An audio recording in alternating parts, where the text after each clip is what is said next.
हमारे चांडियो साहब ने एक बात की कि खैरपुर एक रियासत थी और खैरपुर ने हमारे सूबे को बहुत सियासी क़यादत दी है।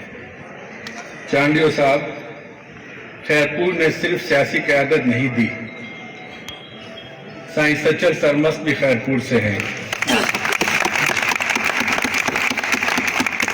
सूर्या बादशाह भी खैरपुर से हैं, और आप भी जानते हैं कि अल्लामा आया काजी जैसा दानिश्वर इसी खैरपुर रियासत में सेशन जज भी रहे।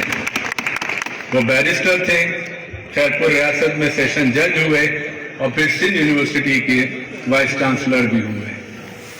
तो खुदा के लिए खैरपुर को सिर्फ एक सियासी क़यादत की अलामत के तौर पर मत रखें।